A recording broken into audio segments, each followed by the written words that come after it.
গেল কয়েক সপ্তাহ ধরে ইরানে চলা বিক্ষোভের প্রেক্ষিতে ঢাকায় নিযুক্ত দেশটির রাষ্ট্রদূত জালিল রাহিমি জাহানাবাদী সোমবার সকালে তার গুলশানের বাসায় এ নিয়ে সাংবাদিকদের সঙ্গে কথা বলেন। তিনি বলেন, সাম্প্রতিক অস্থিরতায় মার্কিন প্রেসিডেন্ট ডোনাল্ড ট্রাম্পের দায় আছে। রাষ্ট্রদূত বলেন, ট্রাম্প প্রশাসনের উগ্র চিন্তার খেসারত দিচ্ছে ইরানের জনগণ।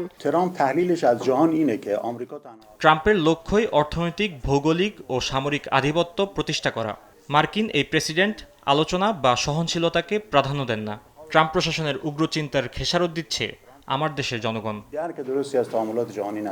সহিংসতায় মৃতের সংখ্যা নিশ্চিত নয় বলে জানান রাষ্ট্রদূত। তার হুঁশিয়ারি, আক্রান্ত হলে উপযুক্ত জবাব দিবে তার দেশ।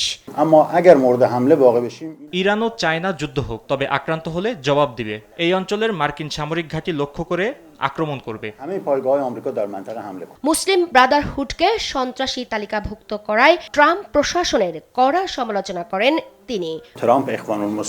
ট্রাম্প মধ্যপ্রাচ্য সহ বিশ্ব পরিস্থিতি সঠিকভাবে বুঝতে পারছেন না। তার উচিত ছিল আইএসের মতো উগ্রবাদী গোষ্ঠীগুলোর বিরুদ্ধে ব্যবস্থা নেয়া। তা না করে সে উল্টো পথে হাঁটছে।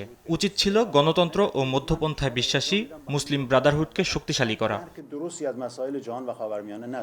রাষ্ট্রদূত বলেন, ইরান আপাতত শান্ত হলেও জনজীবনে স্বাভাবিক পরিস্থিতি ফিরে আসতে আরও দিন কয়েক সময় লাগবে। জানান, এ সময়ের মধ্যেই দেশটিতে ইন্টারনেট সংযোগও স্বাভাবিক হবে।